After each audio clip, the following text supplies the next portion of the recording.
Vascaíno do Cerrado. Fala galera vascaína, eu sou o Thiago Fontes, falo direto de Brasília, Distrito Federal, trazendo mais um vídeo para o canal. Vamos bater um papo, atualizações sobre tudo que tá rolando no Vasco da Gama. Antes vou pedir uma moral, deixa o joinha, deixa o like, que é importante para o canal continuar sendo indicado no YouTube.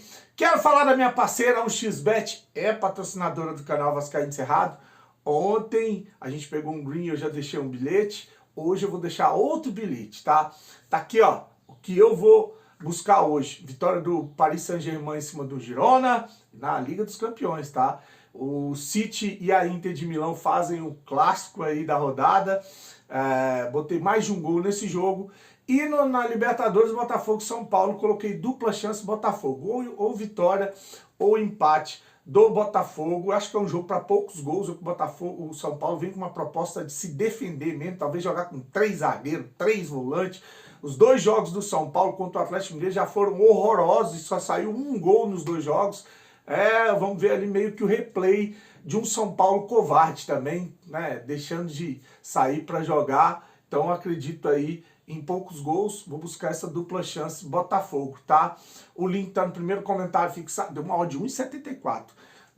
Primeiro comentário fixado, clicou, vai abrir a janelinha. O código promocional para você fazer o cadastro e me ajudar é do Cerrado, primeiro depósito ou Pix no valor de até R$ 1.200. Eles dobram em bônus para você usar no site, na plataforma. A 1xBet é parceira do canal Vascaíno do Cerrado 2024. Lembre de jogar com responsabilidade e que é para maior de idade. Bom, vamos começar falando de Vasco e Palmeiras. Domingo tem clássico aqui em Brasília. Mais de 51 mil, a última atualização era 45 mil ingressos, né? Mais de 51 mil ingressos vendidos. E olha que ainda falta chão para daqui para domingo. A expectativa é de vender tudo. Eu falei que o recorde de público no Campeonato Brasileiro tinha sido Urubu e Criciúma aqui em Brasília, mas não, já tem um novo recorde que foi o Maracanã. Parece que 62 mil pessoas para Flamengo e Vasco.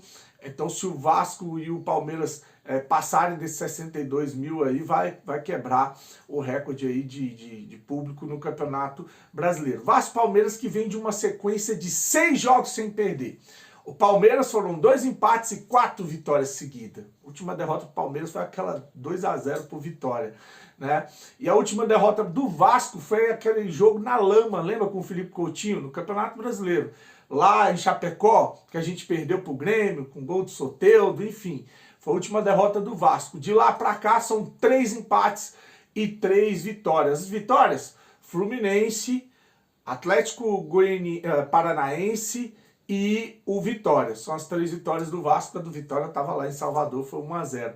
E os empates? O empate contra o Flamengo e os 2 empates que foram vacilos demais do Campeonato Brasileiro, né? A gente toma o gol do empate contra o Bragantino em São Januário na prorrogação e a gente toma o gol do empate do Criciúma também na prorrogação, fora de casa, jogando fora de casa. Então a gente toma 2 empates ali que eram 4 pontos, aí o Vasco está com quase 40 e um jogo a menos. Aí sim, de vez, brigando ali no topo, né, perto do G6. Enfim, a gente perdeu essa possibilidade, assim como a gente empatou no final contra o Urubu. 6 jogos sem perder.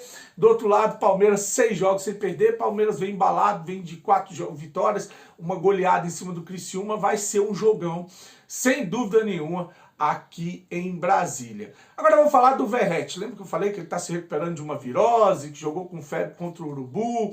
Pois é, a gente teve gente ainda reclamando. De novo, essa desculpa do Verratti, porque ele não conseguiu jogar bem contra... Não, às vezes o cara ficou mal mesmo, cara.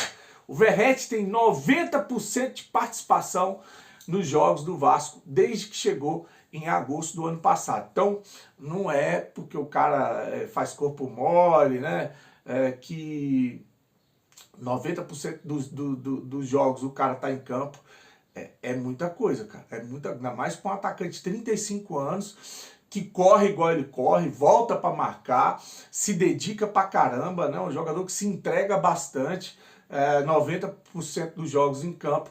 É muita coisa. Ele não tem um reserva imediato. Você vai lembrar que o reserva imediato do Verratti era o Cleiton.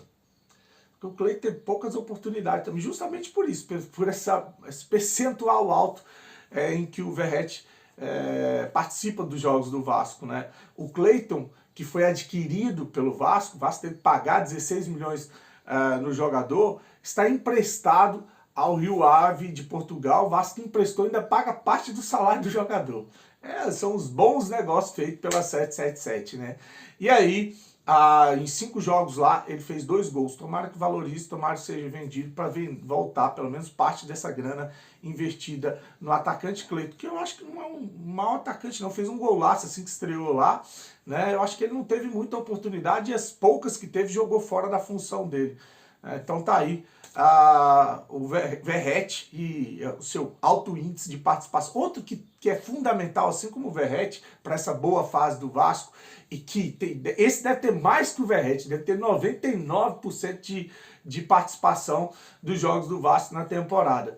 Esse não sai de jeito nenhum, por isso o Ivan acabou indo embora, né? É o Léo Jardim. Léo Jardim é outro também que não sai e é outro que é importante para essa fase que a gente vem vivendo, né? O Léo Jardim, fundamental aí, ele e o Verratti são jogadores que constantemente estão dentro de campo. Pra você ter uma ideia, o Verratti na Copa do Brasil, ele se fizer um gol, ele empata com o maior artilheiro do Vasco em uma edição da Copa do Brasil. Dinamite? Romário? Edmundo? Não, nenhum desses 3. O cara que mais fez gol em uma edição de Copa do Brasil foi o Valdiran, cara. Valdiran fez 7 gols em 2006. Lembra lá, o Vasco 2006, foi pra final com o Urubu, passou o Fluminense em um jogo, numa semifinal de 1-1, que o Valdiran fez o gol.